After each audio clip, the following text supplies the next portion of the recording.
আসসালামু আলাইকুম রহমতুল্লাহি ওবারাকাতুহু। সম্মানিত বন্ধুগণ, আজকে আমার আলোচ্য বিষয় হলো রমজান মাসের বরকতে আল্লাহ আপনাকে ভালোবাসেন কিভাবে বুঝবেন।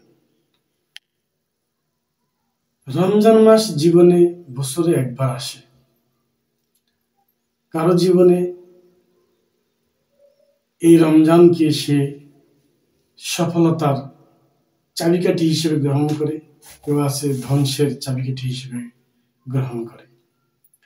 আল্লাহ সুবহানাহু ওয়া তাআলা আপনাকে এই রমজান মাসের বরকতে ভালোবাসে। আপনি এটা বুঝতে হলে আপনাকে কতগুলো জিনিস জানতে হবে। মুখস্থ না জেনে আমল করাটা যেরকম একটা অতৃপ্তি, এই রমজান মাস সম্পর্কে আপনি ফজিলত সম্পর্কে যদি আপনি না জানেন, তাহলে আপনি রোজ রমজান মাসে যে আমল করবেন, যে কাজ করবেন, এগুলা জানা না থাকলে আপনি করলে কোনো তৃপ্তি পাবেন না। এই রমজান মাস হলো একটা বিশাল ইমান পরীক্ষা, বিশাল একটা অর্জনের মাস। এই জন্য এই রমজান মাসের উসিলায় বরকতে ফজিলতে আল্লাহ সুবহানাহু ওয়া তাআলা আপনাকে ভালোবাসে। আপনি বুঝবেন কয়েকটি জিনিস দিয়ে। এক নম্বরে, এই রমজান মাসে আল্লাহ পাক আপনাকে ভালোবাসে, কারণ আল্লাহর দয়া ছাড়া কোনো ভালো কাজ কোনো মানুষ করতে পারে না। যেমন আল্লাহ আপনাকে ভালোবাসতেছে, এটার একটা দিক হলো আপনি রোজা রাখতে পারতেছেন, সুন্দর বাজে রোজা পালন করতেছেন আল্লাহর ভয়, গোপনে কিছু খাচ্ছেন আল্লাহর ভয়। আল্লাহ আপনাকে ভালোবাসে, এই একটা গুণ। আরেকটা দিক হলো আপনি নামাজে বা সময় মতো আপনি নামাজ পড়তে পারতেছেন, এটাও একটা নিদর্শন যে আল্লাহ আপনাকে ভালোবাসে। আপনি সাদাকা করেন, এটাও একটা গুণ। আবার এই মাসে আপনি আত্মীয় স্বজনের খোঁজ দিচ্ছেন রমজান মাসকে ফলো করে, এটাও একটা গুণ যে আল্লাহ আপনাকে ভালোবাসে।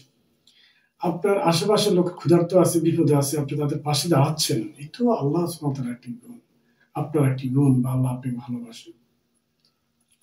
আপনি গুনাহ ছেড়ে দিচ্ছেন, আপনি কবিরা গুনাহ থেকে বাঁচতেছেন, চোখের জিনা, সব যে কোনো জিনা থেকে আপনি বাঁচতেছেন। আপনি নেক আমল করার মতো মন আপনার আকর্ষণ হচ্ছে, এটাও আল্লাহর একটা নিদর্শন। আরেকটা হলো যে আপনি কোরআন তেলাওয়াত শিখতেছেন অথবা পড়তেছেন, এটাও কিন্তু আপনার গুণ যে এই রমজান মাসের ফজিলত আল্লাহ আপনাকে ভালোবাসে।